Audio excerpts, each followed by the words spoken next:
Hi all, ഞാൻ Fahmida Hannah, consultant psychologist ആണ്.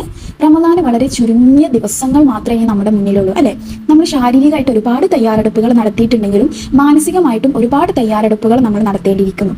കാരണം ഈ മാസം എന്ന് പറയുന്നത് നമ്മളിൽ ആത്മാഭിമാനവും ആത്മവിശ്വാസവും വളർത്തുന്നതിന് വളരെ എളുപ്പമായിട്ടുള്ളൊരു മാസമാണ്. അതുകൊണ്ട് ഒരുപാട് കാര്യങ്ങൾ നമ്മൾ മാനസികമായിട്ട് തയ്യാറെടുപ്പ് നടത്താനുണ്ടെങ്കിൽ കൂടിയും ചില കാര്യങ്ങൾ നമുക്ക് ഇന്നിവിടെ ചർച്ച ചെയ്യാം. അതിൽ പ്രധാനപ്പെട്ട ഒരു കാര്യമാണ് നമുക്ക് വേണ്ട ഉദ്ദേശങ്ങൾ നമ്മൾ ഉണ്ടാക്കിയെടുക്കുക എന്നുള്ളത്. കാരണം റമദാൻ ആരംഭിക്കുന്നതിൻ്റെ തൊട്ട് മുന്നായിട്ട് ഈ ഒരു മാസത്തിൽ എന്തൊക്കെ കാര്യങ്ങളാണ് ഞാൻ ചെയ്യേണ്ടത്, എന്തൊക്കെ പ്രാർത്ഥനകളാണ് ഞാൻ നടത്തേണ്ടത്, അല്ലായിട്ടുള്ളൊരു ബന്ധം ഞാൻ എങ്ങനെയാണ് പുലർത്തേണ്ടത്, അതിന് വേണ്ട കാര്യങ്ങൾ എന്തൊക്കെ ചെയ്യണം, ഒരു ദിവസം എത്ര പേജ് ഖുർആൻ ഞാൻ ഓതണം, എത്ര ഹത്തും പൂർത്തിയാക്കിയിരിക്കണം, ഇങ്ങനെ തുടങ്ങിയിട്ട് ഒരു ഉദ്ദേശ ലക്ഷ്യം നമ്മൾ ഉണ്ടാക്കിയെടുക്കുക എന്നുള്ളതാണ്. രണ്ടാമത്തെ കാര്യം എന്ന് പറയുന്നത് ആത്മപരിശോധന ഉണ്ടാക്കിയെടുക്കുക എന്നുള്ളതാണ്. നമ്മൾ ശാരീരികമായിട്ടും മാനസികമായിട്ടും നമ്മുടെ നിലപാട് എന്താ എന്നുള്ളത് നമ്മൾ മനസ്സിലാക്കിയെടുക്കുക. അല്ലായിട്ട് നമ്മളുടെ ഒരു ബന്ധം എത്രമാത്രം ഉണ്ട് എന്നുള്ളത് നമ്മളൊരു ആത്മപരിശോധന നടത്തുക. അതേപോലെ തന്നെ മറ്റുള്ള അനുയായികളായിട്ട് നമ്മളുടെ ഒരു സഹകരണം എങ്ങനെയാണ് എന്നുള്ളത് നമ്മളൊന്ന് നിരീക്ഷിച്ച് നോക്കുക. അതേപോലെ തന്നെ അല്ലായിട്ട് നമ്മൾ എന്തൊക്കെ രീതിയിലാണ് നമ്മളുടെ പ്രവർത്തനങ്ങൾ നടന്നുകൊണ്ടിരിക്കുന്നത്, ഇങ്ങനെയുള്ള കാര്യങ്ങളൊക്കെ നമ്മൾ കൃത്യമായിട്ട് അനലൈസ് ചെയ്ത് നോക്കുക.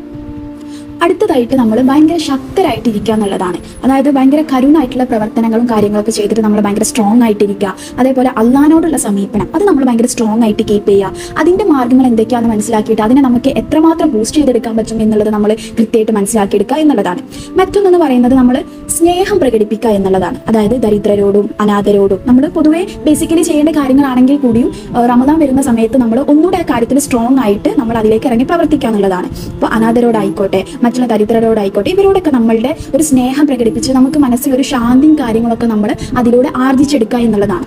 അടുത്ത കാര്യം എന്ന് പറയുന്നത് വളരെ ഇമ്പോർട്ടൻ്റ് ആയിട്ടുള്ള ഒരു കാര്യമാണ് സാഹചര്യങ്ങൾ മനസ്സിലാക്കുക എന്നുള്ളതാണ്. സ്വാഭാവികമായിട്ട് റമദാൻ സമയമാകുമ്പോൾ വീട്ടിൽ സ്ത്രീകൾക്ക് ഒരുപാട് ജോലിയും കാര്യങ്ങളൊക്കെ ഉണ്ടായിരിക്കും. നോമ്പ് തുറക്കാനാവുന്ന സമയത്തേക്ക് രാത്രിയിലെ ഭക്ഷണം, അത്താഴത്തിനുള്ള ഭക്ഷണം, ഇങ്ങനെ തുടങ്ങിയിട്ട് ഒരുപാട് തിരക്കും കാര്യങ്ങളൊക്കെ ഉണ്ടായിരിക്കും. അപ്പോൾ ആ ഒരു സമയത്ത് നമ്മൾ മാനസികമായിട്ട് ഇപ്പോഴേ പ്രിപ്പയർഡ് ആയിരിക്കുക. നമ്മൾ ഇങ്ങനത്തെ ഒരു സാഹചര്യത്തെ വരവേൽക്കാനായിട്ട് പോവുകയാണ്. നമ്മൾ അതിനെ സന്തോഷപൂർവ്വം സ്വീകരിക്കുക. അതിന് നമുക്ക് അള്ളാഹിൻ്റെ അടുത്ത് അതിനായിട്ട് നമുക്ക് നല്ലൊരു പ്രതിഫലം ലഭിക്കും എന്നുള്ള ആ ഒരു മൈൻഡ് സെറ്റോട് കൂടിയിട്ട് നമ്മൾ എന്ത് ചെയ്യുക, അതിനെ ഗ്രാസ്പ് ചെയ്തെടുക്കാനുള്ള ഒരു പവർ നമ്മൾ ഉണ്ടാക്കിയെടുക്കാനായിട്ട് നമ്മൾ റെഡി ആയിരിക്കുക എന്നുള്ളതാണ്.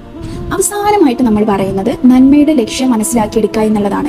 റമദാനിൽ നമ്മൾ ഒരുപാട് ആത്മീയ നേട്ടം കൈവരിക്കുന്നുണ്ട് അല്ലേ. അപ്പോൾ ആ ഒരു സമയത്ത് നമ്മൾ മനുഷ്യാനുകൂലവും അതേപോലെ തന്നെ പരസ്പരം സഹകരണവും ഇങ്ങനെയുള്ള കാര്യങ്ങളൊക്കെ നമ്മൾ പരസ്പരം അങ്ങോട്ടും ഇങ്ങോട്ടും പ്രോത്സാഹിപ്പിക്കുക. സകാത്ത് പോലുള്ള കാര്യങ്ങളൊക്കെ വർദ്ധിപ്പിക്കാനായിട്ട് നോക്കുക. അതേപോലെ തന്നെ നമ്മൾ ആരെങ്കിലും ബുദ്ധിമുട്ടോ കാര്യങ്ങൾ അനുഭവിക്കുന്നുണ്ടോ എന്നുള്ളത് നമ്മൾ കൃത്യമായിട്ട് മനസ്സിലാക്കുക.